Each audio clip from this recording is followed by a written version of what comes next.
Flor, saya tanya, hebat nggak Indonesia? Banget. Oke? Hebat. Ya kan? Kita setara sama Jepang. Ya kan? Kita setara sama Jepang. Tapi apa benar hebat kita?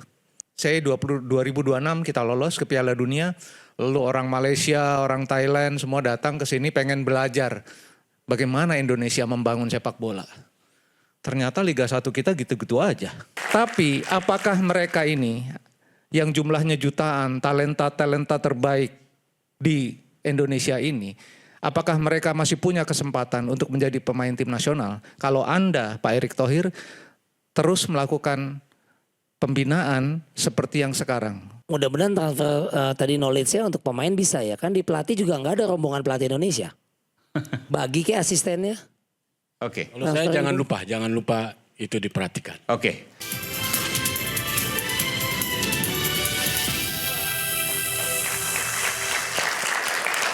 Setelah acara Rakyat Bersuara ini kita akan saksikan sama-sama siaran ulang antara Indonesia dan Bahrain yang golin masih sama pasti ya nanti ya oleh Romney ya. Iya. Oh, gitu. Oke.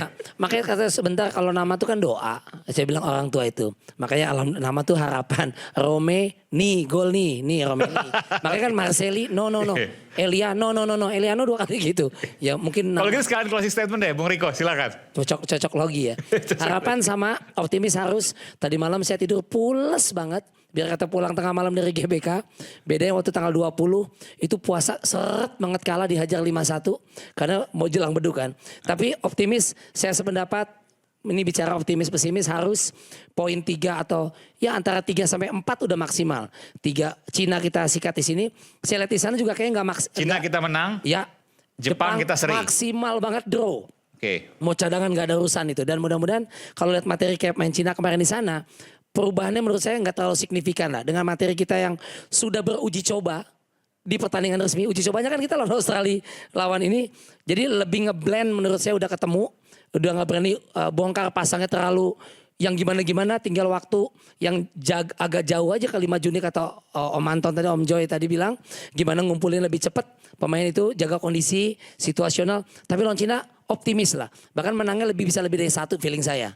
Tebakan kemarin 1-0 Bahrain, ya 2-0, 3-1 bisa lebih optimis. Ke depan untuk Piala Dunia 2026 sangat optimis. Sangat optimis dan saya tetap bernazar. Kok agak lemes sih? Ya tetap optimis, saya bahkan masih bernazar. Umpama sampai lolos saya akan gundul. Kalau lolos. Bukan ronde 4 ya. Sampai lolos kan ronde 4 nanti perjalanan. Rico Ceper akan gundul gitu ya. Ya, betul. Kalau ronde 4 ya berjuang aja dulu mirip sampai wasit September dong. gitu ya. Mirip wasit yang waktu itu bukan? Alkaf ya. Lebih cocoknya lebih ipin. Jangan bawa-bawa gundul lah, jangan bawa-bawa gundul. Ya mudah-mudahan tetap doa dan salut terakhir untuk supporter Indonesia yang tetap semangat sampai akhir semalam Para itu. supporter. Keren. Silakan. Werol. Sepak bola bukan di atas kertas dan juga bukan di classroom. Sepak bola di lapangan hijau. Siapapun lawannya tetap fight sampai peluit akhir dibunyikan. Garuda di dada, tetap jaga mimpimu untuk lolos Piala Dunia. Oke. Dan sangat-sangat optimistis Indonesia punya peluang yang sangat besar kali ini untuk masuk ke Piala Dunia 2026. Sekecil apapun harus optimis, tetap fight. Meskipun di depan ada banyak yang menghadang, mesti dalam tanda kutip perang untuk menuju ke Piala Dunia. Karena ada banyak sekali halang rintang yang ada. Cobaan harus dilewati. Dengan begitu kita tahu bahwa kita siap. Dan kita siap juga untuk 2026 Piala Dunia. Siap. Punya keyakinan yang sangat besar. Sangat. Bung Anton silakan. Saya mau melompat jauh. Silakan. Bayangkan saya putaran 4 lolos. Lawannya nanti Irak lah, Oman. Kita lolos ke Piala Dunia untuk pertama kali dalam sejarah Indonesia lolos melalui kualifikasi. Kita ke Piala Dunia. Hebat nggak? Luar biasa. Hebat nggak? Saya tanya dulu, hebat nggak? Flor, saya tanya, hebat nggak Indonesia? Banget. Oke? Hebat. Ya kan? Kita setara sama Jepang. Ya kan? Kita setara sama Jepang. Tapi apa benar hebat kita? Apa benar hebat? Coba Indonesia lolos ya. Saya 2026 kita lolos ke Piala Dunia. Lalu orang Malaysia, orang Thailand semua datang ke sini pengen belajar bagaimana Indonesia membangun sepak bola. Ternyata Liga 1 kita gitu-gitu aja. Ini saya challenge pemikiran kita. Lewat sebuah, ini kan bukan angan-angan kita bisa ke Piala Dunia. Peluangnya besar, ya kan? Tapi kalau kita ke depan, apakah kita mau terus dengan begini? Artinya, saya tanya sendiri ke Pak Erik sampai kapan Anda melakukan naturalisasi, mengambil pemain diaspora? Sampai kapan? Saya tunggu kata-kata itu sebenarnya Ya. dari Anda. Ya kan? Saya tidak mempermasalahkan legalitasnya, tidak. Mereka legal. Mereka sah bermain untuk Indonesia. Tetapi di dalam negeri ini ada ribuan, jutaan anak-anak yang punya talenta yang sama, yang ingin juga menjadi pemain tim nasional. Ya kan, karena pemain tim nasional itu kalau buat pemain bola, tanya Errol, tanya Rahmat Darmawan, adalah opus corona. Apa itu opus corona? Itu mahkota. Mahkota tertinggi seorang pemain bola itu menjadi pemain tim nasional. Ya kan? Tapi apakah mereka ini yang jumlahnya jutaan, talenta-talenta terbaik di Indonesia ini, apakah mereka masih punya kesempatan untuk menjadi pemain tim nasional? Kalau Anda, Pak Erick Thohir, terus melakukan pembinaan seperti yang sekarang. Mengambil pemain-pemain binaan dari Belanda. Ya kan? Kesempatan apa yang diberikan, investasi apa yang diberikan oleh Pak Erick Thohir dan kawan-kawan kepada ribuan jutaan anak-anak talenta Indonesia. Karena mereka nggak dapat kesempatan yang sama seperti oleh Rumeni, seperti Verdong, seperti siapapun yang ada di tim nasional sekarang. Nggak ada investasinya PSSI. Tidak ada investasi yang betul-betul mapan untuk pembinaan usia muda. Nggak ada. Ya kan, itu saya challenge. Kita hebat lah, ke Piala Dunia bisa kita. Saya yakin bisa. Tapi setelah itu apa? Apa kita sehebat Jepang? Jepang itu sekarang pemainnya 20 ada di top Eropa. Indonesia juga ada di Eropa semuanya, tapi bukan binaan PSSI. Ya kan? Tidak salah. Tapi apakah kita mau begitu? Coba Anda lihat statuta FIFA di pembukaan. Tugas utama federasi anggota FIFA adalah membangun sepak bola di dalam negeri supaya setara dengan persepak bolaan dunia. Itu jelas. Dan apa yang dilakukan PSSI kan tidak sesuai. Saya challenge, saya tantang pemikiran itu. Ada yang berbeda dengan Bung Joy? Bung Riko, gak apa kalau Anda mau mengatakan sesuatu? Silakan. Udah sikat. Iya lagi sama bener jalan. Sama betul. Jadi setelah ini selesai ya udah terus yang generasi banyak jutaan SSB bertebaran kelompok usia pembinaan kompetisi muda.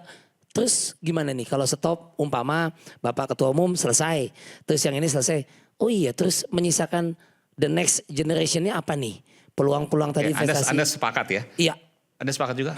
Sebagai pemain saya setuju juga karena saya pikir di satu sisi naturalisasi bagus untuk timnas kita, tapi jangan-jangan gara-gara ini bisa membunuh juga mimpi anak-anak Indonesia. Kan bisa akselerasi, bisa mempercepat, nanti kemudian menularkan seperti transfer of knowledge misalnya. Agak waktu yang lama. Perlu waktu yang lama. Sekarang satu aja anak kita, Marcelino. Mudah-mudahan transfer tadi knowledge-nya untuk pemain bisa ya. Kan di pelatih juga nggak ada rombongan pelatih Indonesia. Bagi ke asistennya. Oke. Kalau saya jangan lupa itu diperhatikan. Oke. Satu hal oke, akselerasi, tapi basicnya, dasarnya jangan dilupakan. Luar biasa. Ini kita di challenge ya, ditantang oleh Bung Joy. Terima kasih Bung Joy. Ada yang mau sampaikan lagi? Gini, karena Ngeri-ngeri sedap sebenarnya. saya waktu dalam satu kesempatan yang sama ada Towel juga saya bilang. Saya juga, saya membina ratusan ribuan anak-anak usia muda di Jabodetabek lewat Liga Kompas dan IJSL. Mereka punya mimpi yang sama, pengen pakai Garuda di dadanya gitu loh. Saya tanya ke Pak Erick Thohir dalam pertemuan tanggal 20 bulan lalu di Jakarta. Saya tanya ke Pak Erick Thohir, Pak apa investasi yang Anda berikan kepada anak-anak ini? Apa? Dari PSSI itu apa? Gitu. Nggak ada. Ya nanti kita akan perhatikan. Tapi apa? Nggak ada. Sampai sekarang tidak ada satupun terucap dari PSSI ingin membuat apa. Karena pembinaan usia muda kan sebetulnya nggak ada. Yang namanya EPA itu kan sebetulnya semu. Ya kan? Epa yang punya Persija dan semua yang ada di Liga 1 itu kan ngambilnya dari anak-anak SSB. SSB-nya dapat apa? Nol, nggak dapat apa-apa. Yang bina mereka, yang ngaku adalah tim-tim Liga 1. Oke, baik. Baik, ini masukan yang sangat luar biasa. Makasih Bung Joy. Bung Toel, silakan.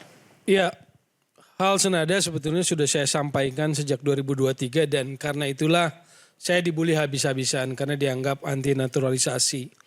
Ketika saya mengomentari bahwa formasi 9283 101 itu bukan soal rasisme, bukan.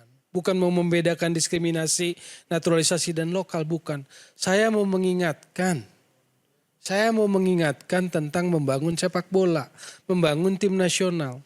Bedakan dengan frasa membentuk tim nasional. Karena positioning saya cuma sebatas itu, bisanya sebagai pengamat bola. Mengingatkan proses membangun sepak bola. Dalam konteks akselerasi, dalam konteks keputusan elit petinggi sepak bola PSSI sah-sah aja. Tapi itu tadi jangan dilupakan itu kan. Yang tadi football development dan sebagainya. Kenapa? Karena ada ekses yang terjadi 2 tahun belakangan. Menurut saya dalam tanda kutip, local pride itu direndahkan, bukan cuma pemain tapi juga pelatih.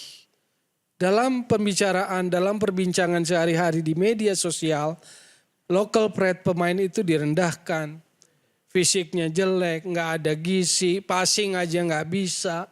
Pelatih kita nggak dianggap nggak bisa. Kita tahu masih kurang, tapi saya juga tidak pernah merendahkan teman-teman.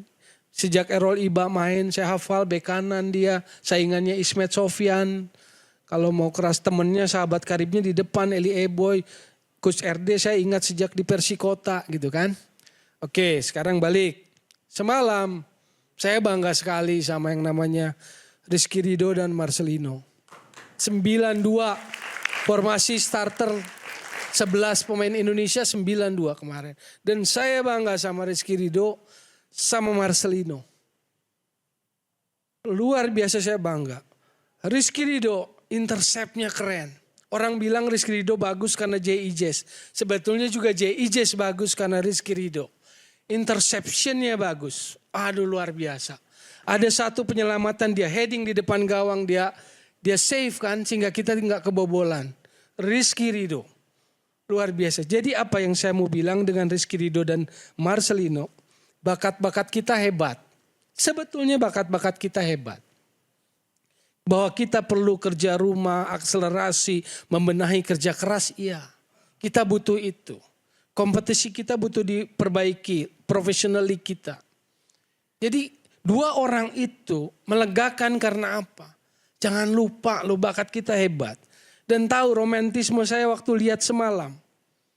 Kalau saja Boas hadir pada saat ini di era kehebatannya, Widodo Ceputra hadir saat ini di era kehebatannya, dia main di belakang Ore Romeni, Boas di sebelah kiri di posisi Ragnar, Widodo di posisi Marcelino, catat omongan saya, ngayal saya waktu nonton, 3-0. Masing-masing bikin 1 gol. Boas sebelah kiri di era kehebatannya Widodo. Yang saya mau bilang bukan lagi halu, bukan. Artinya saya mau bilang, kita punya bakat yang luar biasa loh. Kenapa? Karena waktu pergantian Ragnar dan Marcelino kelihatan ada penurunan bobotnya. Ketika Marcelino diganti Eliano Reinders kelihatan. Ketika Ragnar diganti oleh Rizky Kambuaya kelihatan. Saya nggak bilang Rizky Kambuaya jelek. Saya mau bilang dia bagus, cuma dia kesempatan bermainnya kurang. Makanya tadi saya lempar isu lawan Cina Marcelino nggak main loh. Siapa pertanyaannya? Eliano Reinder. Saya terus terang deg-degan khawatir. Makanya Ricky Kambuaya bisa nggak? Bisa harusnya. Cuma dia menit bermainnya kesempatannya kurang. Bukan nggak jago. Kemarin lihat dia placing kayak Modric kaki kanan ke Eliano Reinders. Itu keren banget assist. Cuma kagak gol. Gitu loh. Maka romantisme saya sepak bola waktu nonton itu terus terang aja ngayal. Saya cuma mau bilang di balik khayalan saya, bakat kita itu luar biasa. Bahkan Rizky Ridho kan fantastis. Fantastis itu. Baik. Baik. Nah sekarang ngayal. Peluang Indonesia lolos? Ya. lewat ronde 4 feeling saya. Prediksi saya, Lolos Piala dugaan Dunia. saya. Lewat ronde 4. Lewat ronde 4, oke. Syaratnya saya berharap Ya. drawing ronde 4 satu grupnya kita sama Oman sama Uni Emirat Arab. Dan kita menang dari dua-duanya atau menang dan draw kita juara grup kita lolos Piala Dunia. Jika itu keinginan semua orang yang hanya mau lihat itu. Oke, PR yang lain tentu tadi sudah dimasukkan dan ini menjadi catatan juga, pasti. Ya, Baik. football development. Oke, silakan terakhir Coach RD. Baik, saat ini kita dihadapkan pada satu pekerjaan rumah yang ada di depan mata, bagaimana menyelesaikan, menuntaskan target untuk pertama kali Indonesia bisa lolos ke Piala Dunia. Ini target dan saya pikir Dan pintunya sangat terbuka lebar. pintu itu saat ini ada ya dan tinggal kita bagaimana memanfaatkan situasi ini untuk betul-betul fokus Ya. ya, konsentrasi semua yang terlibat di dalam tim ini untuk fokus di pertandingan sisa dan kita semua tahu bahwa program akselerasi ini kita semua berharap tidak hanya untuk tim nasional saat ini tapi juga berkembang juga untuk youth development. Oke. Bagaimana program akselerasi dilakukan, bagaimana menyiapkan infrastruktur untuk semua. Karena memang program yang dilakukan oleh pemerintah pusat sejauh ini terlihat memang hanya mengedepankan kepada penyiapan infrastruktur untuk tim-tim utama atau tim Liga 1. Tapi lapangan-lapangan latihan di setiap daerah memang terasa belum begitu signifikan keberadaannya. Dan masih butuh lagi lebih banyak lagi. Kemudian juga pengembangan usia muda dengan menggelar kompetisi di kelompok umur dengan lebih baik lagi, lebih teratur lagi dan juga program akselerasi untuk tim pelatih. Kita semua tahu problem kita. Hanya kita saatnya juga kadang harus menunggu dan mendukung program ini. Kenapa? Karena kita tahu kita sudah sangat lama sekali merindukan satu prestasi yang mudah-mudahan dengan prestasi yang dirancang sedemikian ini bisa membangkitkan motivasi Ya. untuk menjadi semangat buat generasi muda ya. Dan itu yang sekarang menjadi tantangan. Oke. Nah, kalau sampai nanti kemudian kita akhirnya lolos tapi tidak juga mengabaikan atau tetap mengabaikan keberadaan para pesepak bola kita mulai dari youth development sampai kemudian mereka bermain di Liga Indonesia, tentu ini akan menjadi sebuah Oke. pertanyaan besar buat kami ya. Jadi intinya kita fokus bagaimana menyelamatkan tim ini bisa lolos. Yang berikutnya adalah tentu kita juga harus berbenah untuk lebih baik lagi dan sementara sambil menunggu tim ini lolos, insya Allah lolos ya. Kemudian kita juga harus memberikan kesempatan tentu kepada pemain-pemain yang ada di Liga Indonesia ini untuk mereka bisa membawa nama Garuda. Caranya bagaimana? Memberikan kesempatan mereka untuk tentu bermain untuk tim nasional, menghadapi beberapa event turnamen regional.